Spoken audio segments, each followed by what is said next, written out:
from? Tom Dioguardi, Barrington, Illinois.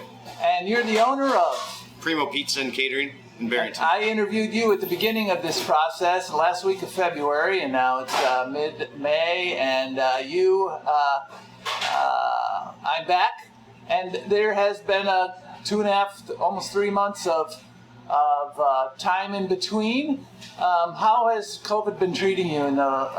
We went through some landmarks. It's been 1 year since COVID was declared a pandemic. We've gone past the 500,000 mark in deaths. Masking has been, by the CDC, said we're allowed to now be indoors without masks. So if you're vaccinated. And so what's happened in the last couple months to you? It's really seen an increase in parties, especially catering. A lot more catering, a lot more people getting together. I have a ton of parties booked for this summer, which I didn't have last summer during the beginning of the pandemic. But it seems like people are coming out. People are coming in more. There's more people out in town. You can see there's a real difference than there was even when you interviewed me 3 months ago. And I remember at the time you were worried about the employees catching it and having to shut down, but you're not worried about that anymore. No, not that. We're 80% vaccinated here at Primo, so 80% of the employees have been vaccinated fully. And so you're experiencing a comeback for people are coming outdoors and spending more money on pizza and parties. Absolutely. Everywhere is busy. Everywhere you go is busy. I went out to a restaurant last night to try to eat. It was a 45-minute wait on a Tuesday night. It's crazy. So it's a good sign. And looking back over your year, I don't think I asked you this question at that time. There was social distancing. There was real worry about family and friends getting sick, and maybe even yourself getting sick. And there's the threat of death out there. Looking back over the year, what do you find that helped you through and adjust to the year of COVID? Oh, well, that's a good question. I guess just kind of sticking with the guidelines and kind of just doing what everybody was doing and just keeping the social distancing, wearing your mask. My daughter did get COVID.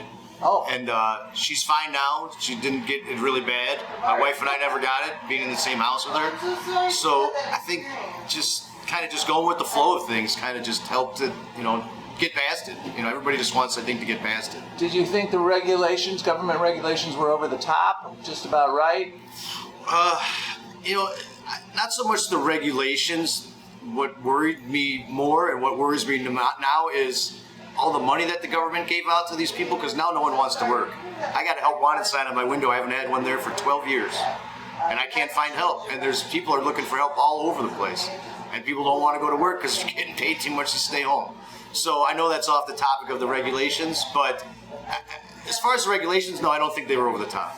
I think all this money at the beginning, I think if you're going to make people stay home, you should give people money because they need to live.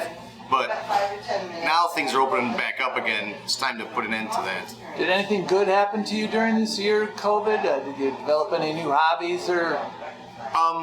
Yeah, I actually started I started a little garden in my basement. We'll leave it at that.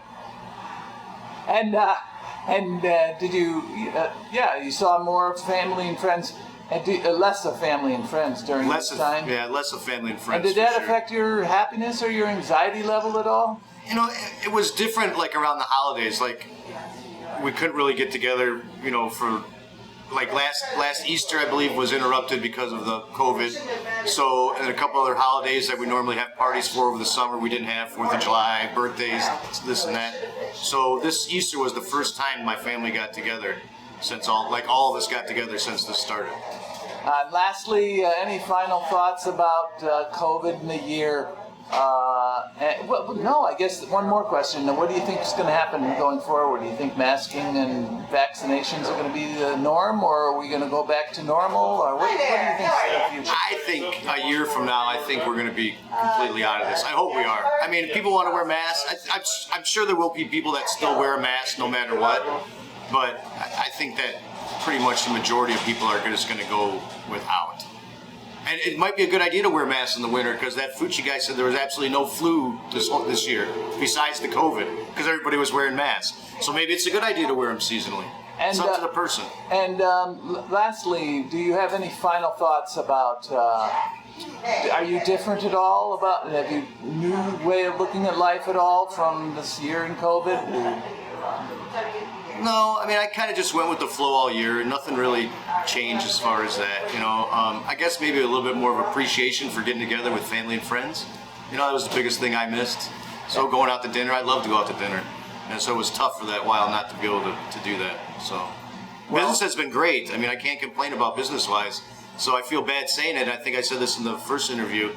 I feel bad that I've been busier this year than I have been in a long time. Because people are staying home? Because people are staying home and getting takeout. But now, so we'll see what happens now when the restaurants are opening up, if I'll continue that. I know we've gotten a lot of new customers this past year. A ton of new customers. So hopefully we keep them happy and they keep coming in. Once again, thank you for the first interview on this trip and the last. Thanks, Thank you. buddy. You're welcome home.